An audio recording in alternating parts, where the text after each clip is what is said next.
Hey guys, it's Epoch. Today I just want to make a video showing off some of my old Pokemon. This is something I've been investing in for a little bit now. What I'll do is I'll just hop on the game, check the 2012 filter, the 2013 filter, and then the 2014 filter, and just kind of see what's up for sale. I literally just did this and got a 2013 Ditto for 17K. The guy just priced it for its IVs. um, and not its age. So if we look at 2013 Ditto, they're kind of expensive. I'm pretty sure 2012 is also expensive for them. So yeah, keep in mind this is a very niche kind of market. Not many people really buy these. They're literally only for collector's value. Um, some people will buy them just to have like an interesting Illuminate mon because you can get 2012 Starmies. Um, you can buy like 2012 Meowths that have good stats and use them for payday. Some people do that. Yeah, I think these have a lot of value because a lot of these really are like kind of, I don't know, they're just interesting. It's cool to see like what Pokemon survived because this is a long time ago now. Like these Pokemon are over 10 years old now. Um, so yeah, I just wanted to kind of go over my collection. I haven't really showed it off much, not even to like any of my friends, to be honest.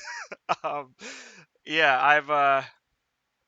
I've been I've owned a lot of these for a long time. These old 2012 Mons.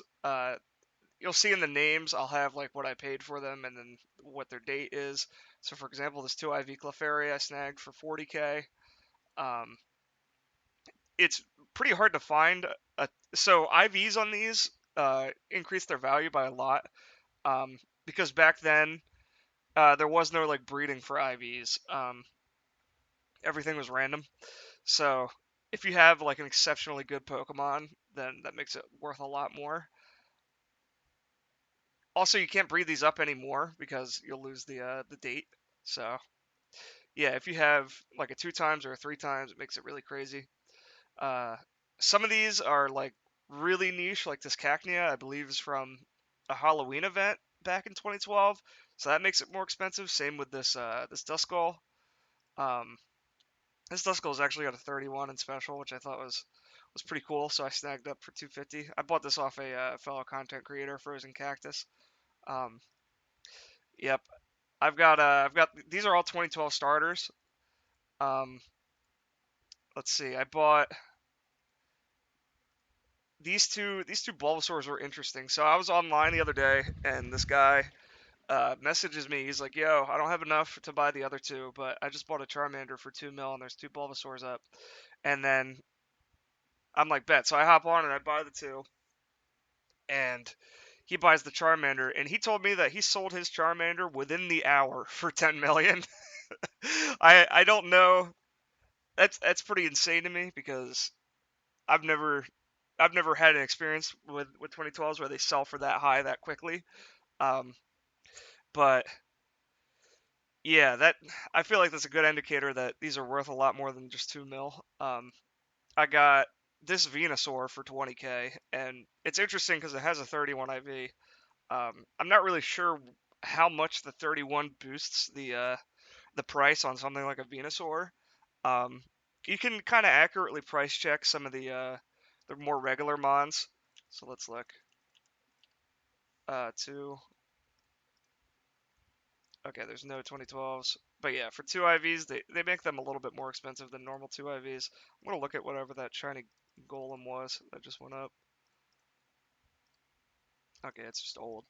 Um, yeah, you can. That's another thing is if you see like a Pokemon that's shiny that has no 31s, you can kind of tell it's old instantly because them guaranteeing a one times only happened, I believe, after 2019. So whenever I see something like this, I kind of want to always date check it to see if it's really old. Yeah, this Charizard I've owned for a long time. I kind of overpaid for it back then, but I got a boss particle on it, which I think is cool. As more boss particles come out, I'm probably gonna load up all these with them, just to try and make them a little bit more unique over time. Um, I have a lot more 2013 Pokemon than I do 2012s. That's just because these are easier to snipe. More people throw these away for nothing. Um, I've got most of the evolutions. So I've got Umbreon, Flareon, Vaporeon. I think I have a couple other ones in here, right? Um, I'm kind of blind right now. I'm not gonna lie. I've got two Eevees actually.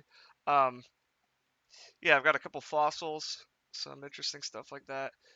One thing that I've been liking to collect recently is for 2013 specifically. This is when breeding came out. Um, but back then they did some sort of like kind of rollback on the locations, so it just automatically says Met in Kanto. And for those that don't know, in POKEMO, when you see like the Met location, that means you found it in the wild. But that doesn't necessarily mean that for these level 1 Pokemon, because obviously you can't find a level 1 in the wild unless you're at that spot that has the Magikarp. In I think it's in Sinnoh, you can catch like from level 1 to 100. I might be wrong about that, but yeah, I've been collecting these because they're really unique. Level 1 Pokemon that have the Met tag. This Skarmory is probably my favorite one because Hoenn Pokemon from back then are a lot harder to find. Or no, Skarmory's not Hoenn. I think it's still like a Altar and Cave exclusive or something. Um, yeah, Pokemon that aren't Gen 1, I'll put it that way, are a lot harder to find back then because back then it was only Fire Red. Um, as the only region you could play. So yeah, I'm happy to have these two. I think I have a couple starters that are like this as well. Yeah, so I've got this Bulbasaur might be hatched. No, this Bulbasaur is met, and then the Squirtle is also met. I picked these two off a dude in trade chat for a pretty good price. He was just sitting on a bunch of Pokemon he hadn't sold in a long time. Yeah, I've got all types of 2013 starters. I think I have a couple 2014 ones in here too. Yeah, these two Charizards is 2014. Yeah, I the 2013s are definitely not as desirable as the as 2012s, but I don't know. I still like to collect them because they're only like 1 year off, you know. Um, I've also got one of these like really rare. So this was from an in-game trade, right? That you can find on some website. A list of all the Fire Red like in-game trades. This is actually from an NPC, but it's tradable. It doesn't have the ribbon. That means you can't trade it. Because when you get a gift Pokemon nowadays, you aren't able to move it between accounts. So yeah, this is a really rare one. S 2012s they go for a lot more. I really don't remember what I paid for this one because I didn't change the nickname on it. It comes with the name Mimian. Um, when you do the trade, I didn't really want to get rid of that. I guess I could just change it back whenever I want, but yeah, I don't know. It's got the whenever you see like an OT and it's got all caps, it's a good chance it's one of those trade Evo ones or not Evo ones, in-game trade ones. So yeah, um, yeah, those are all the starters. A lot of these I picked up at the same time, like kind of recently. Some guy just threw away a bunch of like weird Safari mons he had lying around.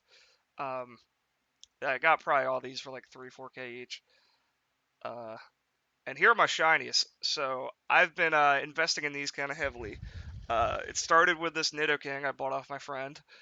He sniped this thing for like I don't even remember. It was like 2 mil maybe, or even less, honestly. And he hella got the 39 mil out of me. I'm not gonna lie. Um, I was willing to overpay for this one just because it's such a good shiny. Nidoking is like one of the best looking ones in the entire game, and to have this as a 2012 mod is just so cool. Um, yeah, I've been looking to buy more of these, but they just go up so infrequently. I think right now the price of them is around 50. Um, that being said, I don't think I could list these and they'd actually sell for 50. I think their worth is probably more around like the 30 mark. Um, but yeah, I don't know. I think stuff like this, like really niche, rare Pokemon like this, it's just kind of I think it's a sound investment, you know, because there's not going to be a lot of these like that are surviving, and especially with stuff like shinies that people just don't want to sell, you know. Like if you got a player from back then and he found one of these as his OT, he's not going to get rid of it. So that's just one less that's never going to hit the market, you know. Um, I also picked the Slowbro up for 35. I figured since I picked the Nidoking up, I might as well get the Slowbro. Um, Slowbro is another one of those like really great looking shinies. Both of these aren't like super rare or anything for back in 2012, but I don't know. I think they're both just really good looking, and I'm happy to own them. And then these three are 2013, so I'll give you the rundown. This Victory Bell went up for 4 mil. Um, Honestly, I feel like 4 mil is just a good price to pay for whatever 2013 mod. Um, I think Pat paid 4 mil for his 2013 Tentacruel. Um, so I just kind of referenced that video, saw he paid that, and just blasted this one for 4. I think Victory Bell is a pretty chill shiny. Um, it's got awful stats, but it's nice and old. So yeah. Then I have this Grand Bull, which looks to be like it was used as some sort of like HM mod. The interesting thing about Grand Bull and the reason why I was willing to pay 7 for this is because I think female Snubble has like a really good base price. So let's look real quick.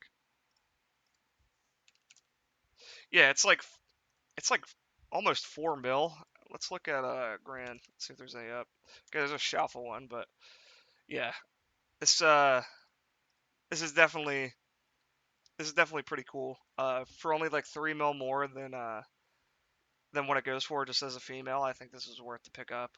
The other thing is back then I think you could only get this in the altering cave, so this is likely not one you'll see that often as a shiny from all the way back then. It's pretty rare you come across some shit like this. Um, it only recently became a horde with Johto. And then I also picked up this Cloyster for 5.5.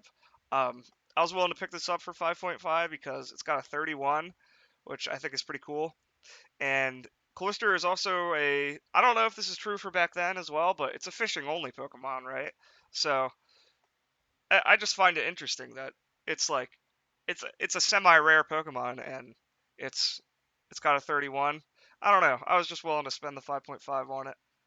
So yeah, I've been picking these up, and if you have any 2012s, let me know in the comments. I'd if you have any to offer me, send me a mail in game. My IGN is just the same as my YouTube channel, Epoch EPOK.